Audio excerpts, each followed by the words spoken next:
There was one resounding consequence to the breakup with the other teacher. Shortly afterwards, my drinking started to spiral out of control.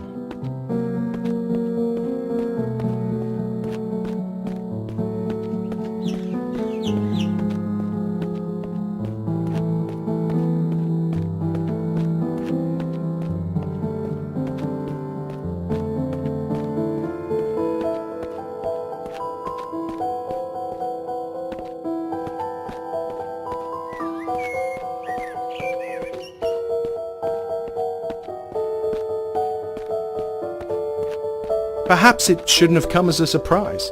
My father had been something of a drinker when I was young, though he did manage to reduce his intake by the time I left home, thanks to the numerous threats of divorce from my mother. The irony wasn't lost on me. My father partially conquered his alcoholism to keep a woman in his life, while losing 2 women in my own only drew me closer to the demon drink.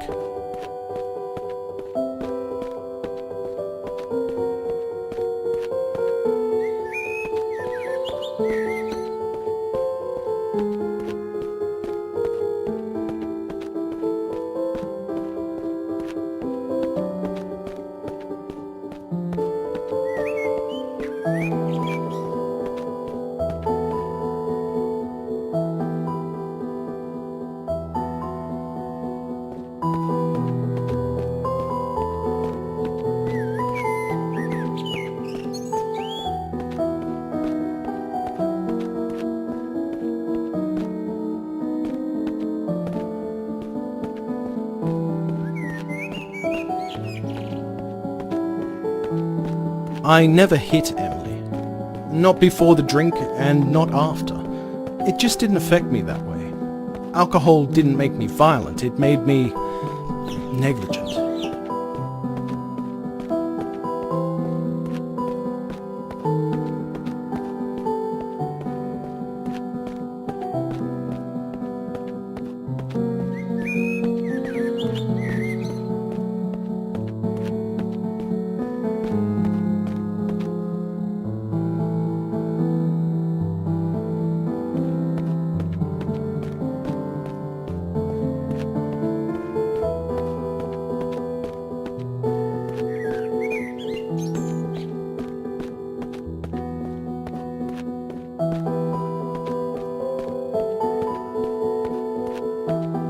Which isn't to say that I wasn't known for my occasional bouts of verbal aggression.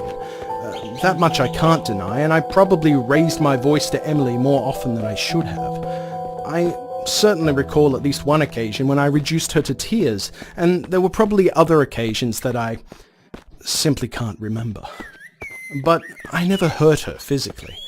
That much I'm certain of. That just wasn't who I was or who I am today. I might be a weak man, but I'm not a total coward.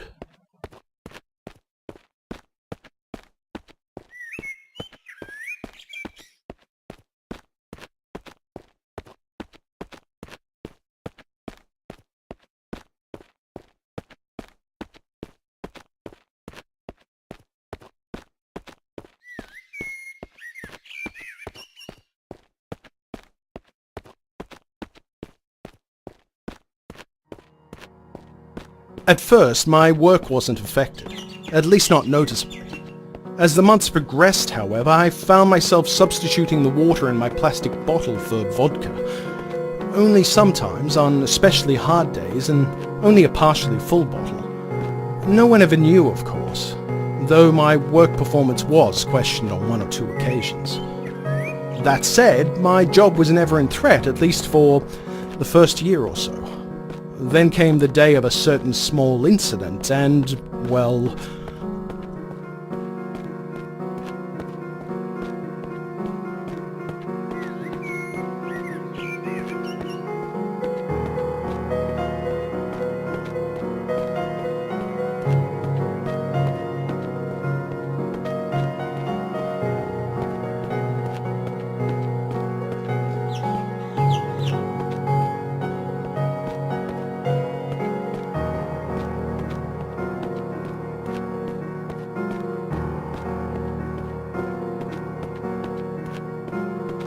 I wasn't violent towards the boy. Again, that just wasn't my style, sober or otherwise. But I definitely raised my voice at him and demanded that he leave my classroom and never darken my doorstep again. I might have even sworn at him. The official report certainly claims that I did.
What can I say?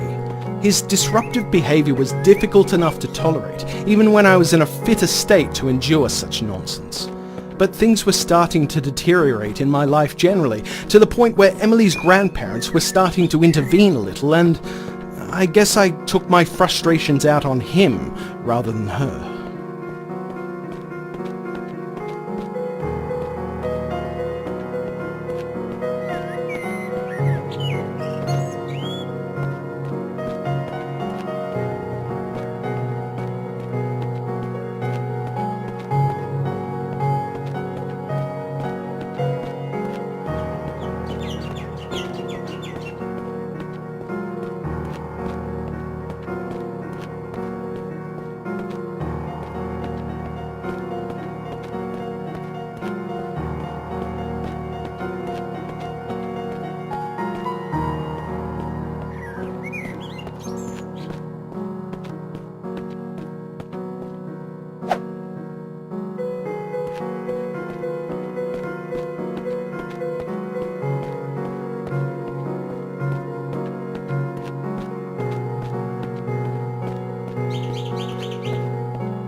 There's no denying that boy deserved my wrath more than my daughter.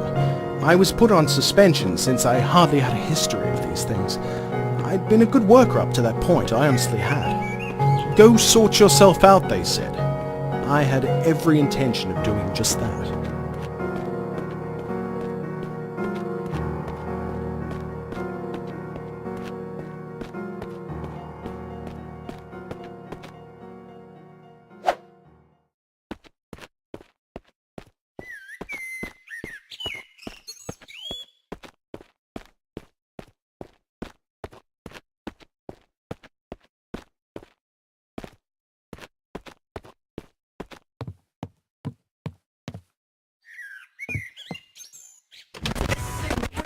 Darling, you can't keep blaming yourself for what happened. Not to me, and me.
The path to recovery is never an easy one, and I wasn't convinced that cold turkey was my answer. It just sounded too convenient to me and seemed a surefire way to fall straight back off the wagon. I suspected that slowly weaning myself off the drink would reap more permanent rewards, and immediately set about reducing my intake. A fortnight later, it was still a daily habit, but at least that habit had shifted mostly to nights.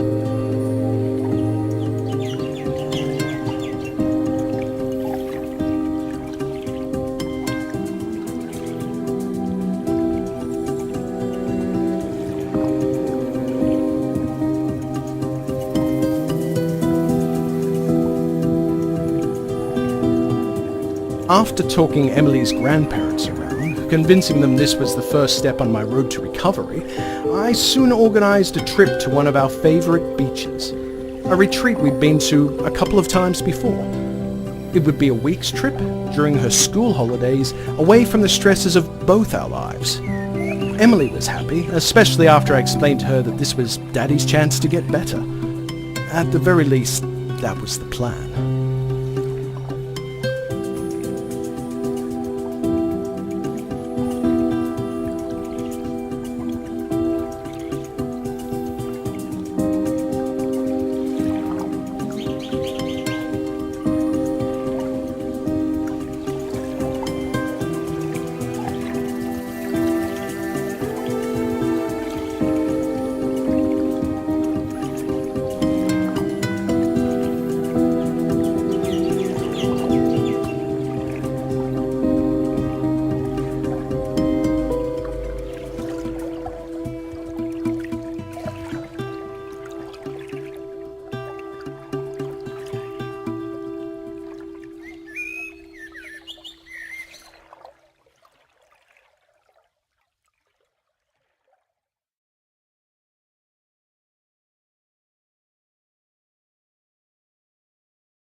I always tried to make holidays a thing in our little family unit, for the short time such a unit existed. I was more of a summery person, while my wife adored the snow. Perhaps it was her Russian roots. Our daughter was happy almost anywhere and everywhere, but there's no denying she felt the cold more than any of us.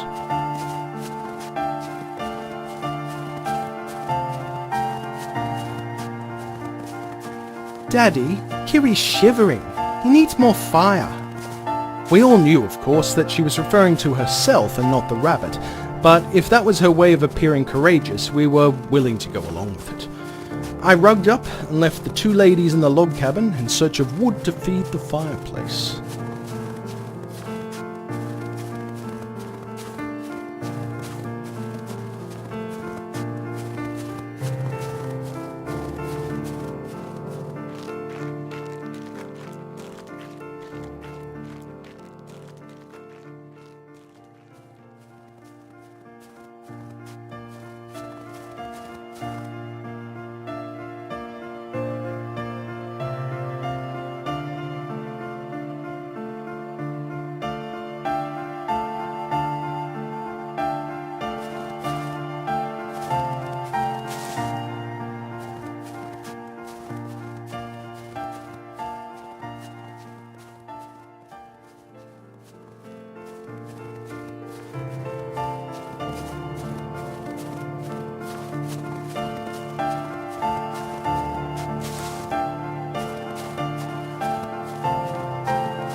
6 years. That's all the time we had together. All three of us. All the time that Emily had to get to know her mother. "Daddy, when will Mummy be coming home?" she asked, the day after Cassandra died. I opened my mouth to answer, but all that came from my throat was an impotent choking sound. Tears were quick to follow. Emily, brave little soul that she was, did her best to console me.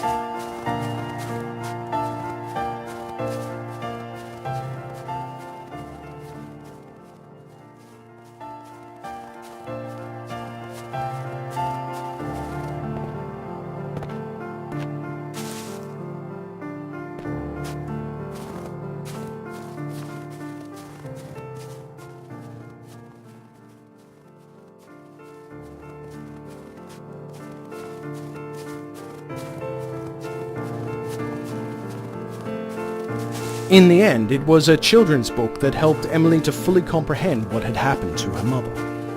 So the mummy dear got sick and there was nothing the other dears could do to help her? That's right, sweetie. We all have to pass on sooner or later. Your mother's time just came sooner than we expected. It was in that moment that I understood why families bought pets with short life expectancies, like goldfish and guinea pigs. Emily had little concept of death up until that point.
That should be enough wood for now.